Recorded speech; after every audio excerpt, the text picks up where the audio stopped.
I just thank you, Aaron, for the introduction. As you said, my name is Michael Holloway. I just want to echo both Michael and Aaron's statements just about how thankful I am to be here and to be a part of this. There's no greater joy for a composer than to have his work realized by competent musicians, and there's no one greater than the Minnesota Orchestra. And so I'm just very thankful for that. And I know everyone in this room is supporting myself and the other five in some ways that we know and a lot of ways we don't know. And so I'm just very thankful for all your support up front and behind the scenes. And I really do appreciate that.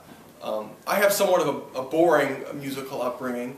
I started at a very young age with piano and viola. And I had just a horrible tyrant of a conductor, and she sort of ruined the viola for me. And I guess if you wait long enough, the viola will ruin you anyway.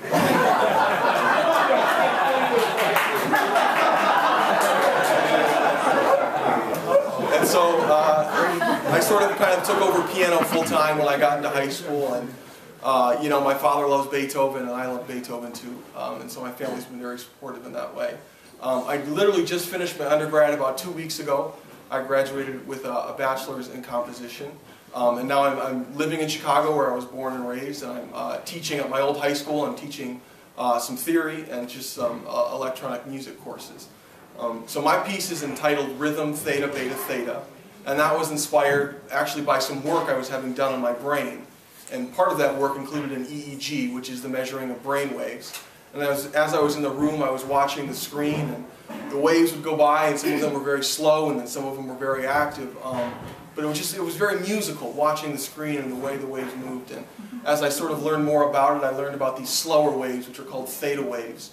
And as they go over time, they're called theta rhythms. And then there's these faster waves, and those are called beta rhythms over time.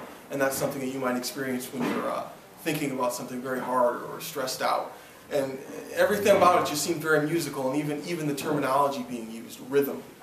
So the beginning of my piece starts off very slow and sort of has these undulating textures that move in and out, mirroring a theta wave. In the middle is very active and a little more abrasive and moves with more motion and intent. And then we sort of end kind of in the beginning fashion.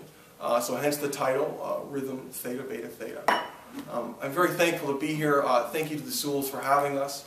And I look forward to having my work premiered for all of you on Friday. Thank you.